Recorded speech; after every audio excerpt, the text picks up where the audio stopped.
Hello बच्चों। हमारा प्रश्न दिया हुआ है, निम्न में से असत्य कथन है। चार ऑप्शन है। सिल्वर ग्लास में मुख्य सिल्वर सल्फाइड होते हैं।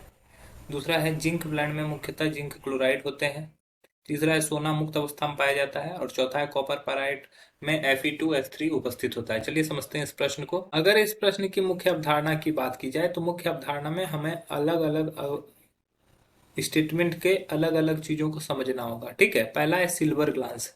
ठीक है, सिल्वर ग्लास, सिल्वर ग्लास के मुख्य सिल्वर सल्फाइड होते हैं। सिल्वर ग्लास का अगर मैं फॉर्मूला की बात करूं तो ये सिल्वर ग्लास का फॉर्मूला होता है Ag2S। ओके, सिल्वर ग्लास का फॉर्मूला क्या होता है? Ag2S। तो यहां पर देखो कि ये कैसा है, सल्फाइड अयस्क है, सल्फाइड अयस्क है। तो पहला स्टेटमेंट जो दिया हुआ है, सिल्वर ग्लास में मुख्यतः सिल्वर सल्फाइड होते हैं, तो ये स्टेटमेंट सही है, अतः यह सही उत्तर नहीं होगा।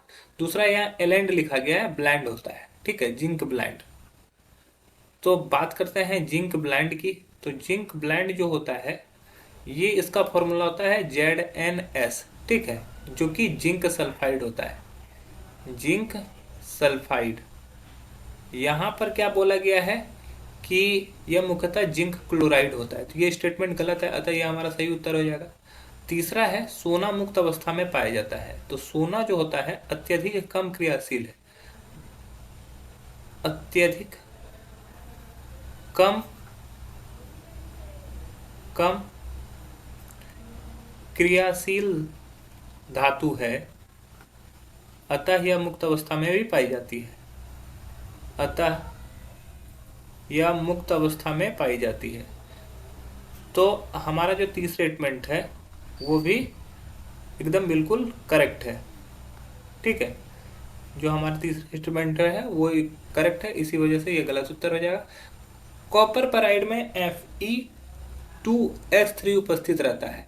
तो चौथा स्टेटमेंट भी हमारा सही है, अतः गलत हो जाएगा, क्योंकि कॉपर पैराइड्स का जनरली फॉर्मूला होता है ये, जिसमें कॉपर की कुछ मात्रा होती है और सल्फर की मात्रा जो होती है 35% होती है। ठीक है, तो अगर हम लोग इसमें क्या होता है कि प्रतिशत के बेसिस पर जाएं तो Fe2 भी रह सकता है, S3 भी रह सकता है, इसमें कोई दिक्कत नहीं होता है। ओके, अगर हम लोग Cu2Fe2S3 रखें तो ये भी कॉपर पैराइड्स का ही एक हिस्सा होता है, तो ये कॉपर पैराइड्स में ये उपस्थित हो सकता है, अतः यह भी गलत उत्तर है। तो हमारा जो असत्य कथन है वो होता है जिंक ब्लेंड में मुख्यतः जिंक क्लोराइड होती है। ऐसा नहीं होता, जिंक ब्लेंड में मुख्यतः जिंक सल्फाइड होती है। आशा है यह प्रश्न आपको समझ में आया होगा। धन्यवाद।